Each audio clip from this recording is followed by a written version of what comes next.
Tuhan, kami mau berkata, kami mau percaya. Amin Tuhan. Kami percaya bahwa Tuhan memberikan kami kemenangan, bahkan lebih dari Amin. pemenang.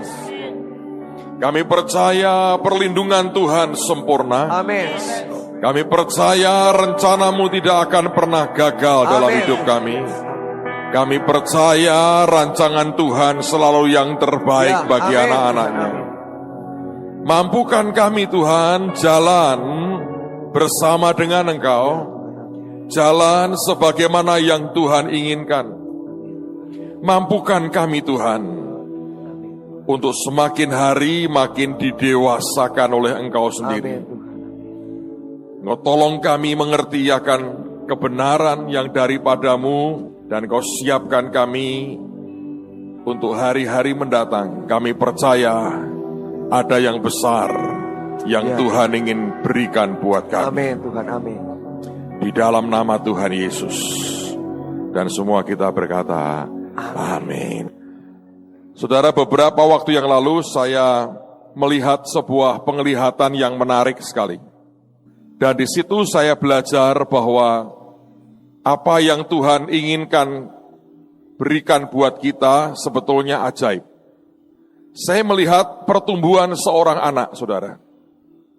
Yang pertama saya lihat seorang bayi laki-laki kecil digendong oleh ayahnya.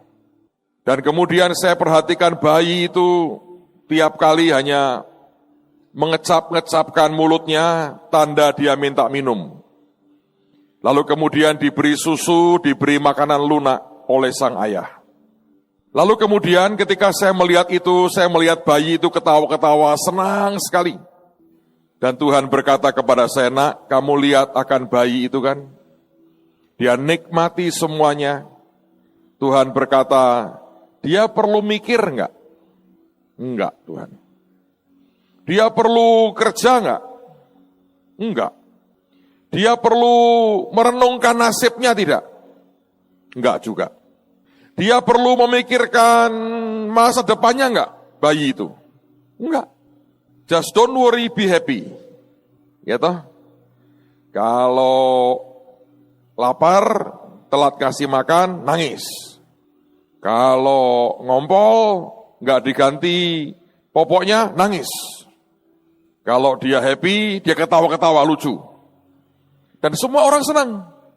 Lucu ya bayi ini. Tapi kemudian penglihatan itu berubah. Saya melihat anak yang sama sudah makin gede. Dan mulai diajari jalan oleh orang tuanya. Digandeng, dititah supaya diajari berjalan. Maka anak ini senang. Dia mulai ke sana kemari. Dia lihat dunia yang lebih berbeda. Dan dia mulai makanan yang lebih bervariasi. Dan Tuhan berkata, lihat dia tumbuh dengan baik. Lalu Tuhan tanya, dia perlu mikir enggak? Enggak. Dia perlu merenungkan hari depannya enggak? Enggak juga. Apa yang dia perlu? Ya, don't worry, be happy. Pokoknya ketawa-ketawa. Kalau dia kepengen apa-apa enggak diberi, ngambek nangis, teriak-teriak. Anak-anak itu sekarang ngerti bagaimana mengintimidasi orang tuanya. Ada yang dengan teori teriak, ada yang nangis, ada yang muntah. Mereka ngerti caranya, mana yang paling hebat untuk bisa membuat orang tuanya nuruti yang dia mau. Dalam perkembangannya saya lihat anak itu makin dewasa. Dia sudah bisa jalan, dia bisa lari, dia tumbuh sebagaimana anak-anak yang lain. Dan di situ kemudian saya melihat ayahnya seringkali mengajukan pertanyaan-pertanyaan. Dan Tuhan bertanya, apakah dia perlu mikir enggak? Saya berkata, mulai mikir Tuhan, tapi enggak banyak. Mulai mengingat enggak? Ya dia mulai mengingat, tapi juga tidak terlalu banyak. Dia mikir enggak ke depannya seperti apa? Besok makan apa? Belum, dia belum mikir. Dia masih terbatas kepada apa yang dia sukai. Lalu anak ini makin dewasa lagi. Dia mulai sekolah. Dan Tuhan tanya, dia mulai mikir enggak? Ya dia mulai mikir banyak. Dia mikir ke depan enggak? Ya sedikit banyak dia mulai mikir ke depan. Dia mikir nggak besok makan apa? Ya, dia belum terlalu mikir, pokoknya dia yakin orang tuanya akan memberi dia makan. Lalu anak itu makin dewasa lagi. Jadi seorang pemuda yang gagah, yang keren sekali. Tuhan berkata, dia mikir nggak? Wah, dia salah mikir banyak lah. Ke depan dia mikir nggak? Dia mulai mikir ke depan. Besok makan apa? Dia mikir nggak? Ya kadang-kadang mikir, tapi makanannya bukan soal ada atau tidak, tapi mau makan apa. Beda kan? Tapi dia mulai mikir. Dia mulai ngitung. Dia mulai menimbang hari depannya. Sampai kemudian anak itu mencapai titik akil balik. Saya melihat dia berdua jalan dengan ayahnya. Dan ayahnya berkata kepadanya, umurmu sudah cukup. Sekarang aku mau kamu ambil bagian dalam tanggung jawabku. Dan rupanya ayahnya seorang pengusaha hebat. Dia berkata, aku mau didik kamu untuk menjadi partner kerjaku. Supaya kelak engkau bisa mewarisi semua yang aku punya. Maka sejak hari itu, anak itu menjadi orang yang dewasa. Pada anak yang dewasa dituntut untuk tanggung jawab berpikir, melihat akan semua keseluruhan usaha orang tuanya, meneliti apakah ada kebocoran, apakah ada korupsi, apakah ada pencurian, apakah ada perampokan, apakah ada yang tidak jujur dari karyawannya. Dia mulai ngitung semua bagaimana profitnya bertambah, segala sesuatu yang dipikirkan oleh orang tuanya sekarang menjadi beban pikirannya. Dan Tuhan berkata, dia sudah menjadi anak yang dewasa. Dan firman berkata, begitu kita dewasa, kita akil balik, maka kita berhak mewarisi akan kekayaan itu. Hidup kita sebagai orang percaya itu sama. Sebagian dari kita tidak pernah berpikir akan apa yang Tuhan kerjakan dalam hari-hari ini.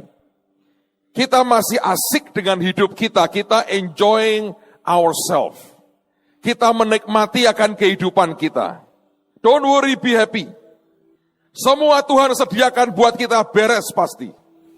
Jangan menyalahkan kalau ada yang seperti itu. Artinya masih kecil. Dia belum mikir terlalu banyak. Tapi kalau kita mulai diberi Tuhan kepercayaan, memikirkan yang Tuhan pikirkan, mengerjakan pekerjaan Bapa, itu yang Yesus lakukan. Mulai bertanggung jawab dengan hal-hal yang menyangkut akan kerajaan Tuhan. Kita mulai memikirkan akan keadaan sekitar sebagaimana Tuhan memikirkan. Kita mulai memikirkan akan jiwa-jiwa yang terhilang seperti yang Tuhan pikirkan dan Tuhan ingin selamatkan. Kalau saudara bisa seperti itu, maka itu tanda bahwa kita orang yang sudah akil balik. Dan kita akan berpikir seperti Tuhan berpikir. Kita akan ambil sebagian dari tanggung jawab ilahi atas dunia ini. Dan kita mulai mengerjakan yang namanya pekerjaan Bapa. Dan untuk itu dibutuhkan sebuah kedewasaan. Saudara, menurut saya, salah satu bentuk kedewasaan adalah kalau kita mau berdiri atas kota kita dan bangsa kita, berteriak kepada Tuhan, minta lawatan, minta belas kasihan, minta keselamatan. Kita pergi keluar, kita tarik jiwa masuk kerajaan surga, bukan demi kepentingan kita pribadi, tapi kita sebagai anak yang akil balik kerja untuk bapaknya. Tidak ada yang lebih bahagia dari seorang yang sudah mempunyai anak yang dewasa, selain menurut saya melihat anak-anaknya bisa mengerjakan, ikut kerja, membantu akan orang tuanya. Saya melihat banyak anak-anak Tuhan, pengusaha-pengusaha kirim anaknya belajar dengan tujuan kelak, tolong papahmu, kerja sama-sama dengan aku. Dan begitu dia bisa didik anaknya, dan anaknya mau kerja dengan dia, luar biasa. Tapi sedih menurut saya, kalau bapaknya berhasil, anaknya kebanyakan ekstasi atau pakai ekstasi, sehingga gedek terus begini. Dan Tuhan berkata, tak berkati ya, gedek begini. Tak kasih jodoh ya, gedek begini. Umur panjang ya, gedek begini, saudara. Saudara, kalau kita memikirkan hal-hal yang dari Tuhan, maka itu artinya engkau dan saya orang yang bertanggung jawab. Tapi kalau engkau hanya memikirkan dirimu, tanda bahwa kita belum dewasa. Kalau kita mau terlibat dalam peperangan rohani, bukan hanya untuk kepentingan kita, tapi juga untuk kepentingan bangsa dan kota ini, maka artinya saudara orang yang dewasa. Tapi kalau engkau hanya memikirkan kesenanganmu sendiri, maka artinya kita bukan orang yang dewasa. Saudara, sebelum saya mengajak Anda belajar firman Tuhan, saya mau minta Pak Budon memberikan kesaksian. Saya heran dia tidak pernah cerita ini ke saya baru tadi sekian menit yang lalu. Dan teman-teman di kantor berkata dia tidak pernah cerita. Tapi ceritanya, kesaksian pengalamannya ini saya minta diceritakan. Supaya saudara mengerti seril apa sebetulnya dunia roh itu. Sekian waktu yang lalu saya sempat sakit, sempat masuk di rumah sakit. Yang aneh adalah hari pertama saya sakit itu malamnya saya itu diajak malaikat jalan-jalan. Jadi saya lihat roh saya itu keluar dari tubuh saya. Terus saya membatin, oh ini toh yang namanya roh itu keluar dari tubuh. Saya terbang, saya lihat rumah sakit di bawah, saya lihat tubuh saya di bawah. Saya wah, asik juga ya keluar gini, ada sayapnya, dikasih pedang. Saya mikir, wah keren juga ya. Saya naik ke atas, saya terbang, saya terbang dengan malaikat. Kemudian malaikat itu berkata, lihat seluruh Semarang apa yang sedang terjadi. Saya kaget ketika saya lihat ke bawah. Saya lihat itu banyak makhluk-makhluk kecil. Makhluknya itu tidak besar, tapi bentuknya itu kayak di film-film kartun itu, bentuk setan-setan itu seperti di film kartun. Ya, tapi wajahnya mengerikan. Saya lihat mereka sedang berjalan-jalan di pinggir-pinggir mobil, nempel di bahunya orang, ada yang berterbangan. Terus kemudian malaikat, ayo aku ajak kamu lihat, mendekat. Saya dibawa ke satu orang, kemudian saya dilihatin, malaikat, kau perhatikan cara kerjanya. Saya lihat ada seseorang yang dalam kondisi normal, lagi jalan, lagi santai, lagi rileks. Kemudian ada setan ini, warna merah ini, nempel tiba-tiba di bahunya. Kemudian dalam waktu yang singkat saya lihat raut wajahnya itu berubah. Saya lihat, orang ini kok berubah, kenapa ya? Malaikat berkata, perhatikan. Ternyata setan kecil ini mulai membisiki sesuatu di telinganya. Orang ini tiba-tiba jadi marah. Saya mikir, oh ini caranya ternyata. Setan itu membisikkan sesuatu di telinganya dan dia menanggapi. Kemudian jadi marah. Ketika dia marah itu, kemudian dia ketemu dengan orang lain. Tiba-tiba semuanya itu seperti dikendalikan oleh makhluk yang ada di bahunya. Saya mikir, wah betapa jahatnya ya mereka ini. Dan betapa tidak mengertinya kita ini tentang dunia roh. Pada awalnya saya itu orang yang tidak terlalu mengerti dan tidak terlalu, mungkin kalau dibilang tidak percaya mungkin lebih tepat. Karena ya, wong gak lihat. Terus malam itu saya dibawa pergi. Itu yang saya lihat pertama itu. Kemudian yang kedua, saya lihat ada yang namanya itu betul-betul roh penguasa di atas satu kota. Itu bentuknya tidak kelihatan, cuman kadang seperti kabut tipis, seperti kalau kita lihat awan itu terbang rendah itu, seperti itu. Saya bertanya, itu apa malaikat? Itu penguasa kota. Nanti kamu lihat kerjanya seperti apa. Saya lihat itu kerjanya itu dia bisa mengacaukan, bisa mengatur, jadi bisa mengacaukan satu kota. Saya lihat bagaimana dia bisa membuat dalam waktu singkat satu jalan itu jadi macet. Dengan apa? Dengan roh yang namanya kebingungan. Jadi di mimpi itu ada satu, saya tuh dengar ngomong gini. Ada pengendara mobil, saya mau ke simpang 5. Tapi itu jalannya bisa diputar-putar sampai tidak karu-karuan. Jadi semua orang itu akhirnya stuck di seluruh jalur itu. Sementara jalur yang lain itu sepi. Saya berkata, kok bisa ya Tuhan? Kok bisa begini ya? Nah itu cara kerjanya. Kalau orang tidak percaya, tidak lihat yang kamu lihat, mereka tidak percaya. Oh jangan. Jadi bawa yang naik lebih tinggi lagi. Saya lihat di Semarang itu ada seperti sebuah kubah dari kaca. Saya tanya ke malaikat ini kubah apa sih? Ini adalah kubah perlindunganku buat kota Semarang. Wah hebat ya. Tapi saya batin dalam hati, kok dari kaca ya? Kenapa tidak dari yang lain? Karena kaca itu kan gampang pecah. Tapi terus malaikat ini, yuk lihat, ikut aku. Saya dibawa naik lebih tinggi. Saya lihat di atas itu sudah ada orang-orang seperti saya, punya sayap, bawa pedang, sedang berkumpul di beberapa area. Saya dibawa mendekat, kemudian saya lihat bahwa ternyata mereka sedang melakukan sesuatu. Buat saya pertama kali lihat tuh aneh. Kok cuman gitu ya, main nempelin pedang di kaca, kemudian ngomong. Terus malaikat ini berkata, perhatikan apa yang mereka buat. Ternyata di atas itu saya lihat ada segerombolan setan, bawa palu, mukulin kubahnya. Ketika dipukul itu, tidak langsung bolong, tidak langsung hancur, tapi ada sedikit retak-retak. Ketika mulai retak ini, teman-teman itu mulai nempelin pedangnya dan berkata, dalam nama Yesus, setiap keretakan, setiap kerobekan ditutup dalam nama Yesus, oleh darah Yesus. Ketika dia tempelkan pedangnya dan dia perkatakan, itu terjadi seperti yang diperkatakan. Saya sampai berkata sama malaikat, kok sesimpel itu ya? Kok gampang ya ternyata ya? Tapi dalam hati saya ini masih tidak percaya. Nah itu mungkin dia sudah bertahun-tahun engkau latih.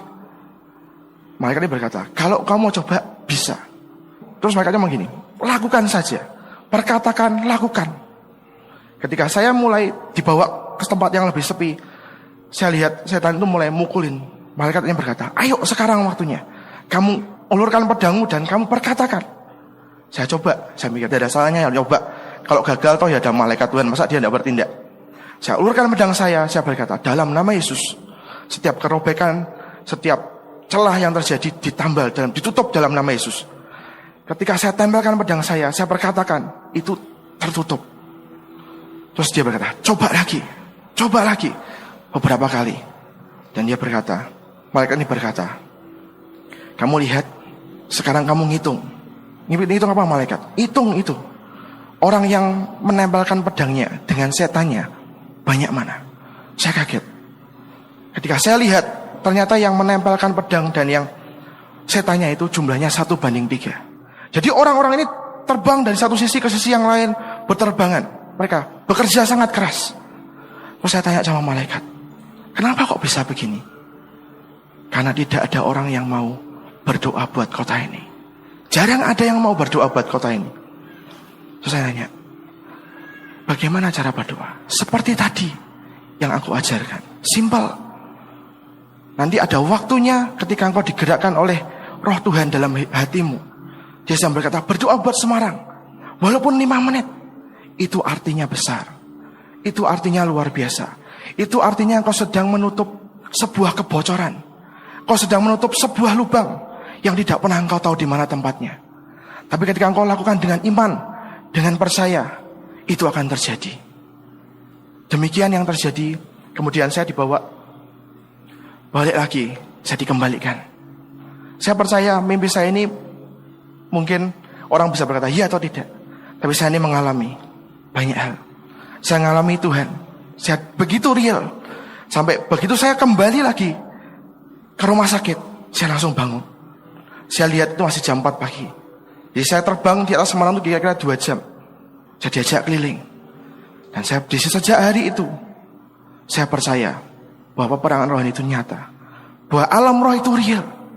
Apa yang kita buat di alam roh itu ternyata berefek. Kita yang dilakukan di alam daging nih ya, kita berdoa, mengucapkan sesuatu, angkat banner, angkat senjata, itu ternyata berefek besar di alam roh. Maka hari ini saya percaya bahwa Tuhan punya sesuatu yang luar biasa buat kota ini. Ada orang-orang yang Tuhan sedang siapkan untuk jadi orang yang punya hati untuk berdoa syafaat, untuk mendoakan kota ini. 5 menit, mungkin 1 menit, itu bisa merubahkan kota kita. Amin. Terima kasih. Tuhan Yesus memberkati.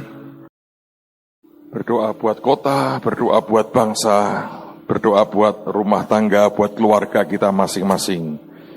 Menurut saya, itu akan membuat perubahan yang besar sekali. Kalau Anda suka baca bukunya Rick Joyner, saudara akan melihat dunia roh itu serial itu. Kadang-kadang kita membaca, kita anggap sebagai sebuah novel biasa yang tidak ada maknanya. Tapi saya mau berkata buat saudara, itu serial itu. Kalau orang diajak terbang, diajak apa, itu dalam alam roh memang begitu. Di daging memang kita nggak berasa apa-apa. Tapi dalam alam roh, itu senyata itu. Karena kita berkata berbahagialah orang yang percaya sekalipun dia tidak melihat. Pada waktu Anda berdoa, Engkau seperti seorang anak yang sudah dewasa. Engkau mengerjakan pekerjaan Bapa. Apa yang menjadi keprihatinan bapakmu, jadi keprihatinan saudara. Mari tumbuh, dewasalah. Maka saudara akan memikul akan tanggung jawab itu. Dan dengan demikian Tuhan berkata, ini anak sudah dewasa. Dan saudara berhak mendapatkan akan apa yang Tuhan janjikan dalam kehidupan kita. Saya baru saja punya pengalaman rohani, saudara. Tapi sebelum saya cerita, mari kita buka firman dulu, lebih enak. 1 Petrus pasal yang kelima, saya akan baca mulai ayat yang kelima sampai dengan ayat yang ke-11. Ini ada sebuah senjata ajaib dalam peperangan rohani yang harus kita miliki. Dan kalau tidak dimiliki, ini akan menimbulkan masalah. 1 Petrus pasal 5, perhatikan mulai ayat yang kelima. Saya harap Anda mengerti, surat Petrus ini ada di perjanjian baru, bukan di perjanjian lama. Kalau Anda berkata peperangan rohani perjanjian lama, mohon maaf, 1 Petrus pasal 5 ini perjanjian baru. Ayat yang kelima. Demikian jugalah kamu, hai orang-orang muda, tunduklah kepada orang-orang yang tua. Dan kamu semua, dia berkata, rendahkanlah dirimu seorang terhadap yang lain. Sebab, perhatikan, Allah menentang orang yang congkak, tetapi mengasihani orang yang rendah hati. Sebetulnya dalam bahasa Inggris dikatakan bahwa God gives the grace to the humble. Tuhan memberikan anugerahnya kepada orang yang rendah hati. Lanjutkan lagi, ayat berikutnya. Karena itu rendahkanlah dirimu di bawah tangan Tuhan yang kuat, supaya kamu ditinggikannya pada waktunya. Sebetulnya kalau Anda dan saya merendahkan diri kita, merendahkan hati kita, maka artinya itu kita mendapatkan anugerah Tuhan dalam kehidupan kita. Dan anugerah itulah yang membuat kita ditinggikannya pada waktunya. Segala sesuatu yang kita nikmati dari Tuhan, sebetulnya itu anugerah, itu pemberian yang dari Tuhan. Ayat yang ke-7. Serahkanlah segala kekhawatiranmu kepadanya, sebab ia yang memelihara kamu. Lalu ayat yang ke-8 dikatakan, sadarlah dan berjaga-jagalah. Dalam terjemahan lain dikatakan, biarkan kau berpikir dengan jernih dan waspadalah. Lawanmu si iblis berjalan keliling sama seperti singa yang mengaum dan mencari orang yang dapat ditelannya. Ayat 9, ini ayat peperangan rohani. Lawanlah dia. Bukan dikatakan Tuhan yang akan melawan dia, bukan. Alkitab berkata lawanlah dia dengan iman yang teguh. Sebab kamu tahu bahwa semua saudaramu di seluruh dunia menanggung penderitaan yang sama. Dan dikatakan, perhatikan, Allah sumber segala kasih karunia. Dikatakan sebagai Tuhan yang adalah Tuhan dari segala kasih karunia. Dia mengatakan bahwa the God of all grace. Tuhan dari semua anugerah. Kita mengerti ada begitu banyak anugerah dan Tuhannya satu, Tuhan kita. Dia berkata bahwa Allah dari segala anugerah yang telah memanggil kamu dalam Kristus kepada kemuliaannya yang kekal, akan melengkapi, meneguhkan, menguatkan, dan mengokohkan kamu sesudah kamu menderita seketika lamanya. Ialah yang empunya kuasa sampai selama-lamanya. Amin. Saudara sekalian, kalau Anda membaca akan ayat ini, maka sebetulnya kuncinya ada pada anugerah sebetulnya. Nah, bagaimana orang itu terima anugerah? Orang itu terima anugerah untuk bisa menang dalam peperangan, untuk mengatasi semua masalah, butuh namanya anugerah. Tapi anugerah itu dapatnya dari mana? Dari sebuah kerendahan hati. Nah, kerendahan hati itu apa? Menurut saya, kalau saya baca di Alkitab, sederhana. Kerendahan hati adalah sebuah kesadaran penuh dalam diri kita, bahwa kita ini memang tidak mampu melakukan segala sesuatu, kecuali Tuhan memampukan kita. Nah, kalau itu kita sadar nih ya, luar dalam sadar, bahwa sebetulnya aku tidak bisa, tapi Tuhan yang membuat aku bisa, itu kerendahan hati. Setiap kali kita datang ke Tuhan dengan sikap seperti itu, maka saudara akan diberi Tuhan yang namanya anugerah. Alkitab mengatakan Tuhan memberikan anugerah kepada orang yang rendah hati. Nah, rendah hati itu artinya bukan orang yang hanya bungkuk-bungkukkan badannya, tapi orang yang sadar di pikirannya, di perasaannya, di jiwanya, di batinnya, bahwa sebetulnya kita ini punya begitu banyak ketidakmampuan. Dan itulah yang Paulus katakan ketika dia ngomong ke Yesus, Tuhan berkata, di dalam kelemahanmu lah, di dalam inability-mu, di dalam ketidaksanggupanmu, kuasaku itu sempurna.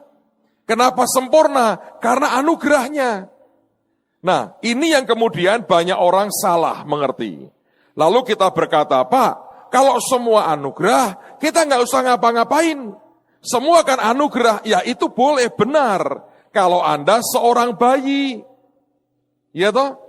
Kalau Anda seorang anak kecil, engkau nggak bisa dan belum bisa mampu memikirkan seperti bapakmu memikirkan. Tapi kalau engkau sudah dewasa, engkau berpikirnya lain. Seperti Paulus berkata, semakin aku diberi anugerah, aku kerja makin keras. Kenapa? Karena dia sadar, ini semua pemberian, ini Tuhan memberikan kepadaku, ini kepercayaan dia berikan kepadaku, aku tidak boleh mengecewakan dia yang memberiku kepercayaan. Ngerti saudara?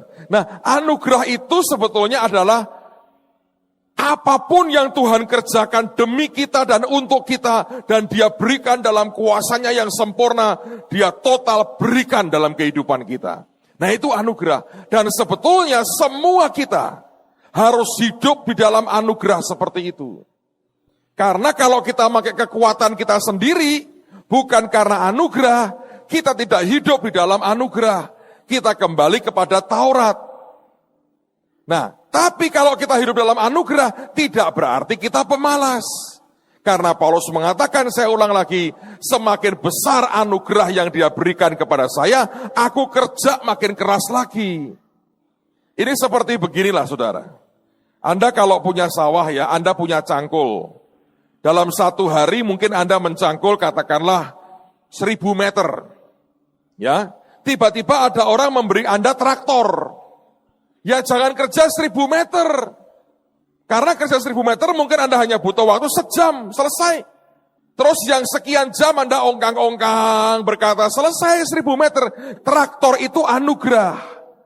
Kalau engkau bisa satu hari tadinya 1000 meter dengan cangkul, dengan engkau diberi traktor, hasilkanlah katakanlah 2 hektar sehari. Dengan traktormu. Jadi anugerah itu juga memampukan kita mendapatkan hasil jauh lebih banyak. Nah kalau kita hanya teriak-teriak anugerah, tapi nggak ada hasilnya, itu bukan anugerah. Itu menyelewengkan, menyalahgunakan pemberian Tuhan. Itu sungguh-sungguh tidak bertanggung jawab, saudara. Nah kembali sekarang, apa kaitannya Pak, peperangan rohani dengan anugerah? Besar sekali.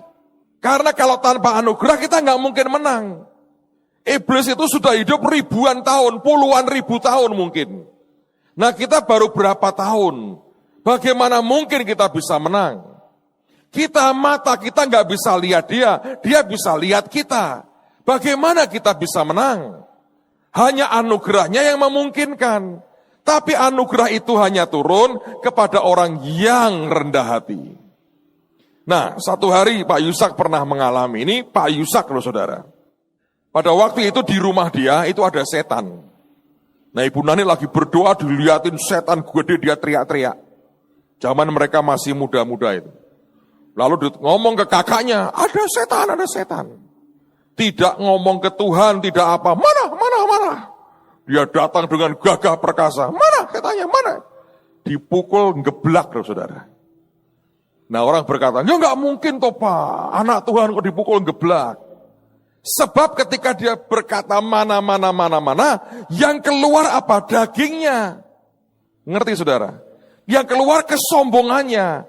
Nah, daging kita ini nggak bisa menang lawan kuasa gelap. Hanya roh Tuhan di dalam kita lah yang membuat kita bisa menang. Karena daging kita ini menuju kepada kebinasaan. Proses penuaan Anda dan saya ini kan tidak terhentikan toh.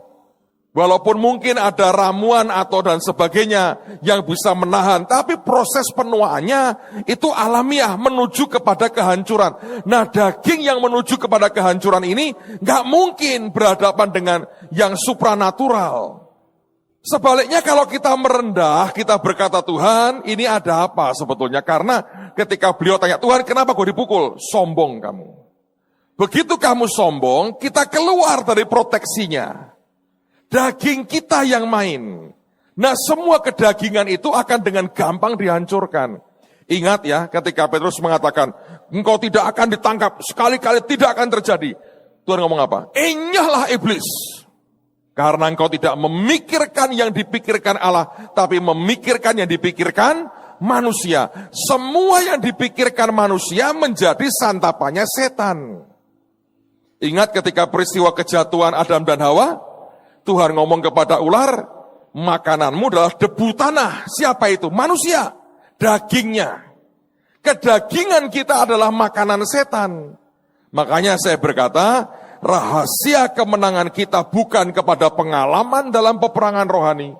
Bukan Anda sok jagoan dalam peperangan rohani.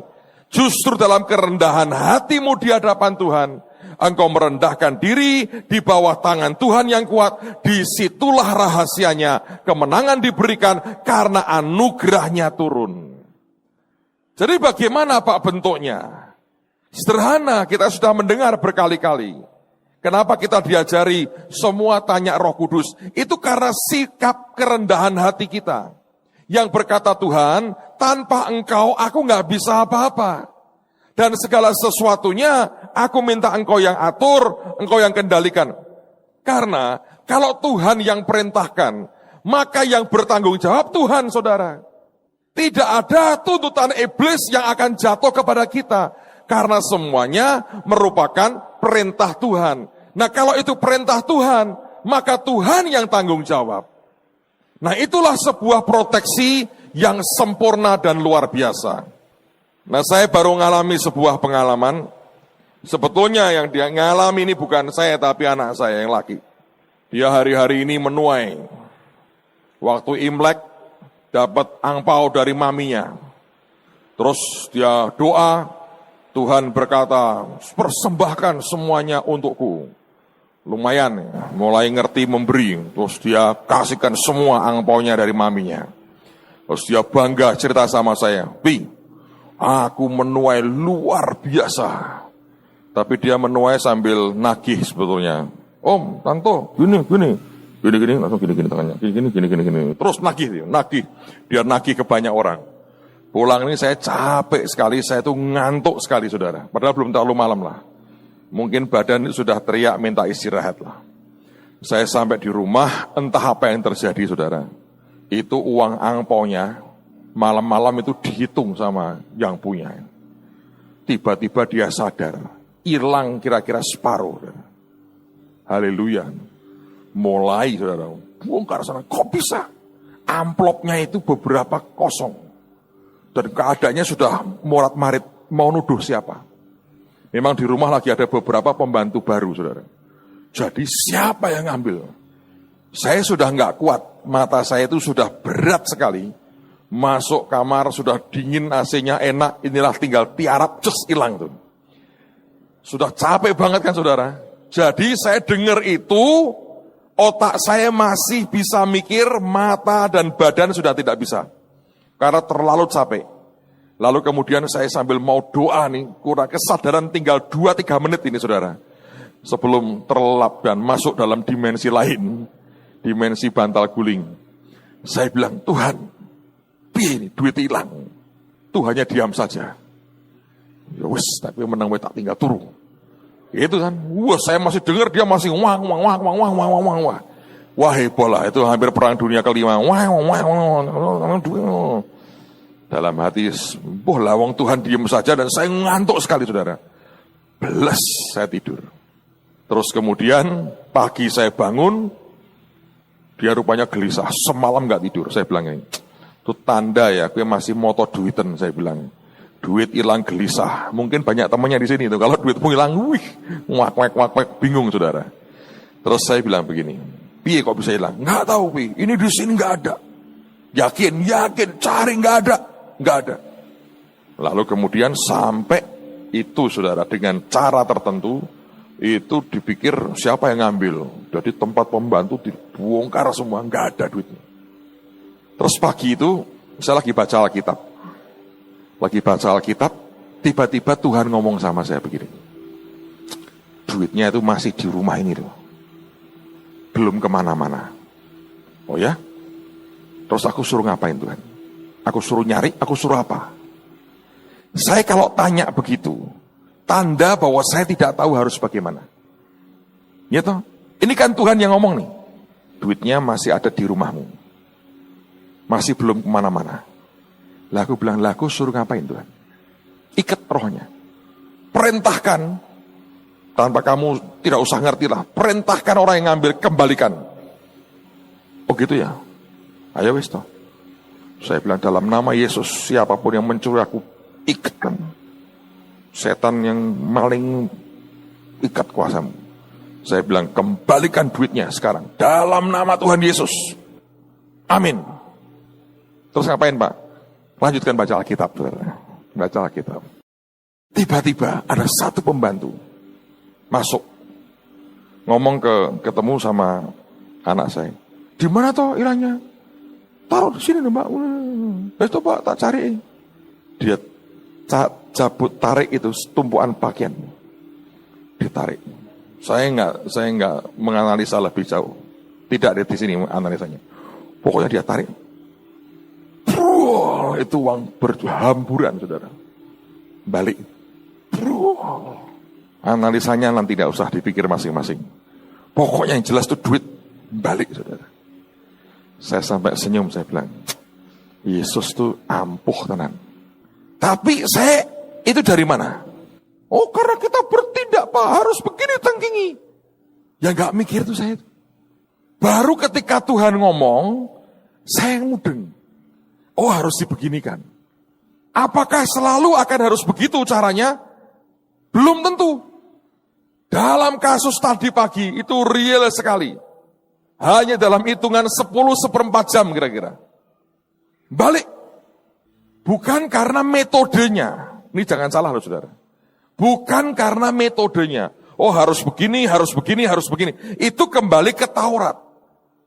Tapi kalau kita tanya Tuhan, artinya kita merendahkan diri itu di hadapan Tuhan. Kita berkata, Tuhan, aku gak bisa loh. Tanpa kau tolong aku gak bisa ini. Makanya saya berkata, Yesus mengatakan gini, di luar aku kamu tidak dapat berbuat apa-apa. Yang harus berhenti itu pekerjaan daging. Semua yang dari manusia kita itu gak guna. Karena Alkitab mengatakan, no flesh shall glory in the presence of God. Tidak ada kedagingan kita yang akan terima kemuliaan di dalam hadirat Tuhan.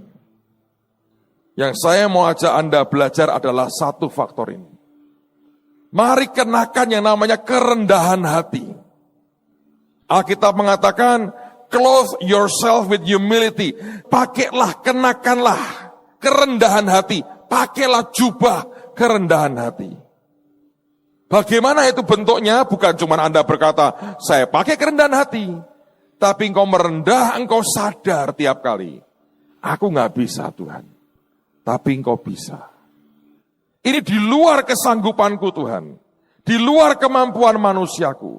Tapi justru aku percaya, saat aku tidak berdaya, kuasanya akan sempurna. Saudara, setiap kali menghadapi persoalan, saya sungguh ingin melihat ujungnya seperti apa, karena menarik. Yang jelas kita pasti menang, tapi prosesnya butuh yang namanya kerendahan hati dalam kehidupan kita. Kalau kita bisa tiap kali ya, merendah di hadapan Tuhan. Dengan apapun, dan seringkali memang Tuhan itu memojokkan kita begitu rupa, Sampai kita berkata, Tuhan kalau bukan Engkau yang tolongi, tidak bisa.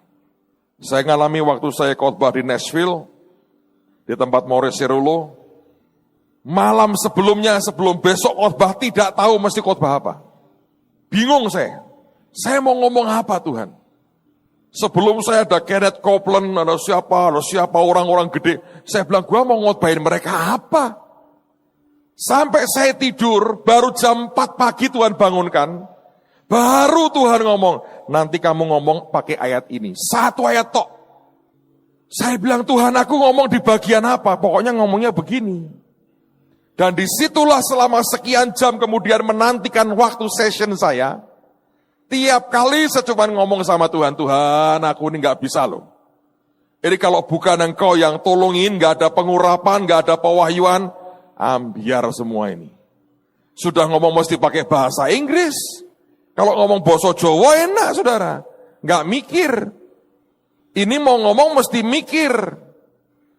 Belum tensesnya. Dan jangan lupa background saya, SMP, bahasa Inggris untuk 3 dan 4 kalau ulangan di sekolah. Jadi saya bilang Tuhan, bahasaku ini muncul karena anugerah. Aku diundang khotbah ini karena anugerah. Ini perwakilan lebih dari 50 negara, itu di depanku anugerah. Jadi ketika sebelum saya itu ada pendeta Filipin, khotbahnya ngelantur, ngalor ngidul, saya malah seneng. Terus no. Supaya saya ada persiapan lebih banyak, saudara. Karena betul-betul di luar kemampuan kok. Bahwa kemudian setelah diberikan kesempatan itu, Tuhan bekerja, ya itu karena anugerah, saya berkata. Bukan karena persiapan, karena dari jam 4 pagi, baru Tuhan bicara. Dan seperti apa Pak berkatnya? Saya baru tahu hari ini. Morris Cerullo sudah kontak saya, kamu nanti bicara lagi ya, Januari 2013. Saya bilang, wong Januari 2012 belum habis kok, sudah minta 2013. Jadi nggak terlalu jelek sebetulnya. Lumayan kan saudara? Dari mana Pak? Anugerah. Tiap kali sadar nih aku nggak bisa. Makanya saya berkata gini, setiap saat saudara ya, yang paling enak adalah kalau dihadapkan kepada kenyataan, problem yang kita berkata, wah gua nggak bisa ini. Begitu itu sudah di luar kemampuan kita berkata Tuhan, hanya Engkau yang bisa. Ya sudah tiap hari saya ngomongnya sama Tuhan, Tuhan rambut tolongin aku Raiso. Kalau Engkau nggak tolongin nggak bisa ini Tuhan, nggak bisa ini. Saya jabarkan ke dia. Makanya Paulus berkata, aku bermegah dalam kelemahanku. Aku bersuka cita karena kelemahanku. Kenapa? Kesadaran tidak mampu kita itulah kerendahan hati. Dan disitulah kuasanya sempurna. Nah seringkali kita tidak begitu. Begitu ada masalah, mikir dulu. 1, 2, 3, 4, 5, 6, kerjakan dulu. Mentok, baru mumet. Piye ya? Terus diacak-acak rambutnya begitu, saudara. Sayang gelnya itu, saudara, mahal-mahal. Lebih baik dari awal, sadari aja. Sudahlah, terlalu banyak yang di luar kemampuan manusia kita. Dan di saat seperti itu, tiarap paling baik, saudara. Nyungsep nyembah di kaki Tuhan. Cepat selesainya. Anda makin kungfu sana, kungfu sini, malah kepelintir-pelintir, masuk angin dan encok semuanya. Tapi kalau saudara dan saya belajar nyerah, menurut saya akan jauh lebih gampang, jauh lebih mudah. Kita ngikuti apa yang Tuhan mau. Amen. Saudara, saya mau ajak kita datang ke Tuhan, kita nyembah Tuhan. Lalu kemudian buat doa perlindungan, proteksi. Kita tidak akan teriak-teriak, nengkingi apapun. Saya hanya mau kasih bekal ini. Mari segala sesuatunya Anda tanya Tuhan. Mulai hari ini, Tuhan gerakkan apa, Anda berdoa. Anda keluar, mobil Anda diperiksa, doa. Kalau Tuhan berkata urapi. Biasakanlah, nuruti apa yang Tuhan mau. Anda akan lihat bagaimana cara Tuhan akan kerja dalam hidupmu, itu akan luar biasa. Ingat tadi yang Pak Budon alami. Itu rohnya diambil, dibawa, ngelihat alam roh. Memang seperti itu keadaannya. Simple, tapi kalau kita kerjakan, akan dahsyat. Karena pedang itu adalah firman. Anda perkatakan sesuai firman. Terjadi sebuah perubahan, penciptaan yang luar biasa. Amen. Mari angkat tangan sama-sama di hadapan. Kau perlindunganku. Dan biarlah merupakan doa kita